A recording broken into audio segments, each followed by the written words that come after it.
इस वीडियो में बात करेंगे रिफ्रैक्शन ऑफ लाइट या उर्दू में जिसे हम कहते हैं इनेताफ नूर या रोशनी का इनेताफ।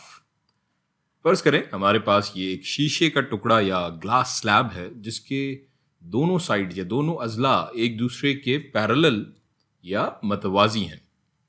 इस तरफ से रोशनी की एक शुआ आकर इस शीशे की सतह पे गिरती है। यहाँ हमारा नॉर्मल या उम्मूद है। जब ये शुआ इस हवा के मीडियम से इस शीशे के मीडियम में दाखिल होगी तो इसकी हरकत की रफ्तार तब्दील होगी और इस तब्दीली की वजह से रोशनी की ये शुआ इस मीडियम में नॉर्मल की तरफ बेंड हो जाएगी या मुड़ जाएगी।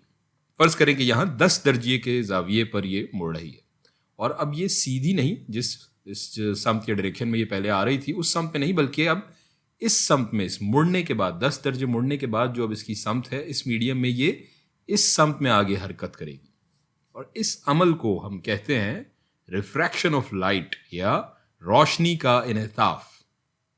आगे देखते हैं।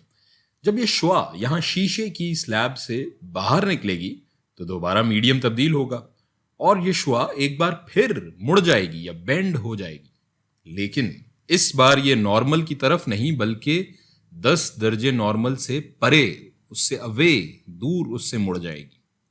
ये रोशनी मुनतफ होकर रिफ्रैक्ट होकर किस तरफ मुड़ेगी इस बात का दारोमदार मीडियम की डेंसिटी या कसाफत पे होगा। अगर रोशनी एक कम कसाफत वाले मीडियम से ज्यादा कसाफत वाले मीडियम में दाखिल होगी तो ये नॉर्मल की तरफ मुड़ेगी, जैसा कि यहां हुआ। जब ये हवा के मीडियम जिसकी कसाफत शीशे से, ग्लास से कम है, उसकी डेंसिटी शीशे में जब ये दाखिल हुई तो ये नॉर्मल की तरफ मुड़ गई। और जब रोशनी एक ज्यादा कसाफत वाले मीडियम से कम कसाफत वाले मीडियम में दाखिल होगी तो ये नॉर्मल से अवे, उससे परे मुड़ जाएगी, जैसा कि यहां हुआ जब ये शीशे से हवा के मीडियम में दाखिल हुई। एक और बात यहां समझने की यह है कि पहली बार रोशनी हमने फर्ज किया था कि 10 दर्जे नॉर्मल की तरफ मुड़ी और यहां से बाहर निकलते हुए दोबारा 10 दर्जे नॉर्मल से अवे, उससे परे मुड़ी। सो ये दोनों डिविएशंस एक तरह से हम देखें, समत की जो ये तब्दीलियां हैं ये एक दूसरे को कैंसिल आउट कर रही हैं और रोशनी की शुआ अंदर जाते हुए जितना मुड़ी थी उतना ही बाहर निकलते हुए मुड़ी, लेकिन मतजाद सिमत में। सो एक तरह से जो नेट बेंडिंग है वो इसकी सिफर ही रहेगी। लेकिन यहाँ नीचे अगर हम इस शुआ को, जब ये बाहर निकली, इसको वापस की जानिब ड्रॉ करके देखें तो इसका पाथ हमें इस शुआ से मुख्तलिफ नज़र आ रहा है जो यहाँ अंदर दाखिल हुई थी।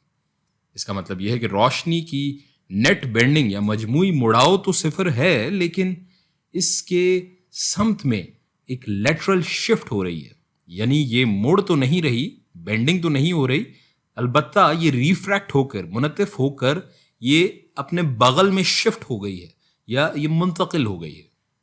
इस पर हम मज़ीद तफसील से बात करेंगे, लेकिन अपनी अगली वीडियोज़ में।